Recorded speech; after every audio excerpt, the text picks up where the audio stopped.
Ladies and gentlemen, just knows the interwebs out there, Sebastian and Strong Style, Cinephile, and Batwoman Season 3 finale. Let us geek about it for a scant few minutes because there was some good stuff in the episode, some just cheesy CW type of stuff in the episode, and am I finally going to get my wish, and is Alice out of the show? I'm just, oh God, I'm just hoping, crossing fingers and toes and just everything that we're at that point where she's just gone. But anyway, the gist of the episode is, and as I said last episode, we didn't know what Marcus's grand plan was, his grand villainous plot. And apparently it was to fulfill the plot that the Joker had years ago, which what he was going to do when he ended up joy buzzing Marcus and creating the accident that created, Alice and spawned the first Batwoman. If you want to kind of attach him to that he was going to use these acid bombs, put them over the city, blow up, kill bunches of people, yada yada yada, people that he didn't like because they worshipped the bat and the bat symbol and that sort of thing.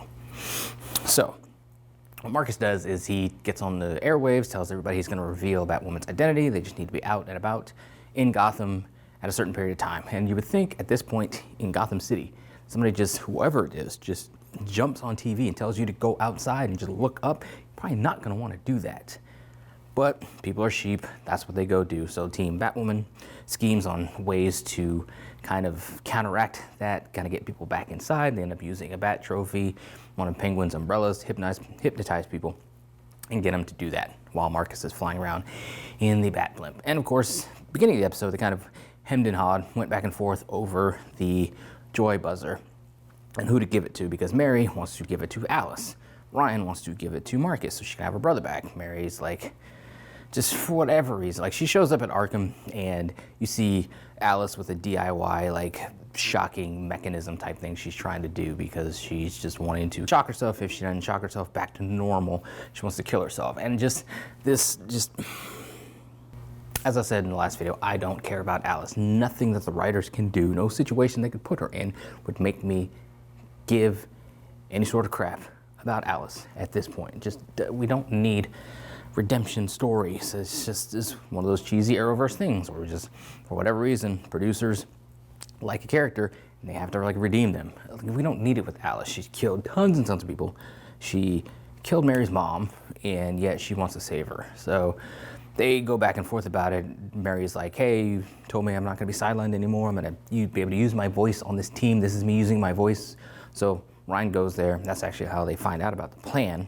It sets up Ryan's going to give Alice the joy buzzer. But the thing with Ryan, her logic to it is Alice may want to change, but she doesn't want to do the hard work to change by herself or be a different person by herself. She wants the joy buzzer as a sort of, maybe a crutch to doing it, because there's nothing to say if they buzz her if it's going to fix anything. So it's almost like a crutch for her, as opposed to kind of making her stand up and own up to her mistakes and everybody that she's killed and then want to change on her own. So that comes into play. Jada sees the broadcast, shows up at the bar, offers for tech and equipment to help them kind of figure out what's going on, find Marcus, etc., etc.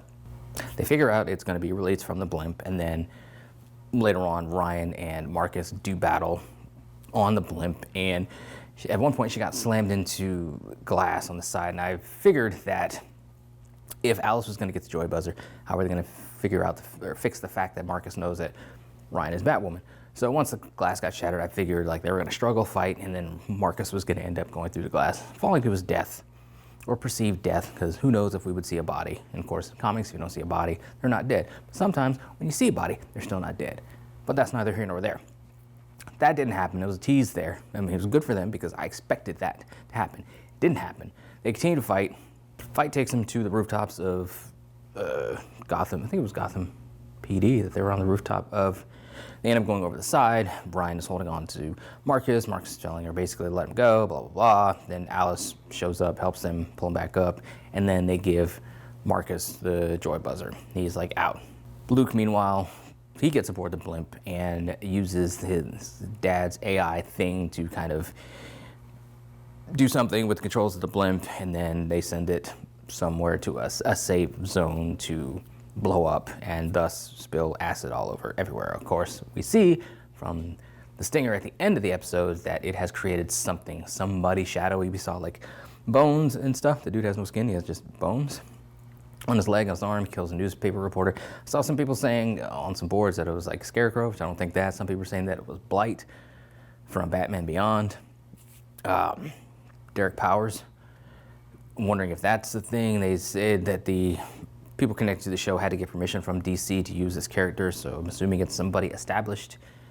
Hopefully it's not somebody from Batman Beyond, because I'm really holding out hope for Batman Beyond to be its own thing on the big screen now that we have Michael Keaton in the fold of the multiverse and we can do Old Man. Yeah, just that's neither here nor there.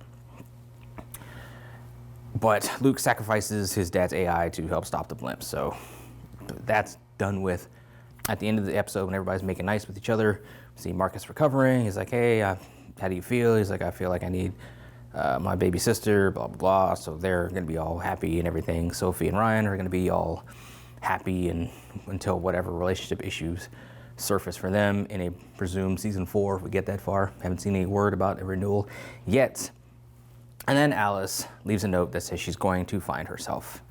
And then we see her walking through the subway tunnel with a bag. She's got her hair dyed back to when she was Beth or whatever. So, and that was the gist of the episode. Which there had some good things in the episode, some cheesy things in the episode, and just some potential positivity going forth if we do get a season 4, because potentially there's no stupid AI with the Batwing suit, and Alice is gone.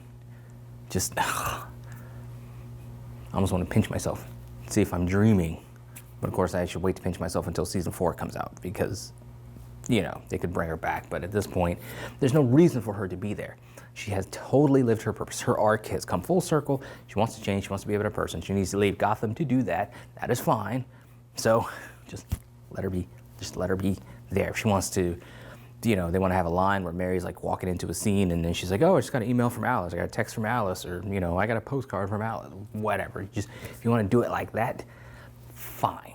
But just keep her off the show. So the season on a whole is in the books. Stuff I liked about it: Ryan, over the course of the season, just becoming just a stronger, more confident Batwoman. So I like that.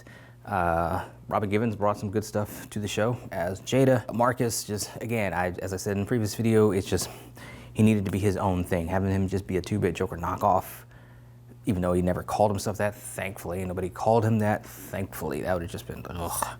But he just could have been something new and original and better with the just bang-up job that the actor was bringing to the role. So I wasn't really a big fan of that. Fan of the actor, fan of the performance, just not the whole connection to the Joker thing. I just didn't need that. Sophie and Ryan as a couple, it's, I mean, they do have some chemistry with each other, and I guess I can, it just reeks of, again, as I've complained about before, here's this person, they occupy the same space all the time, they both like girls, so let's put them together. Like, it's just what it feels like, and it's just, I don't like that.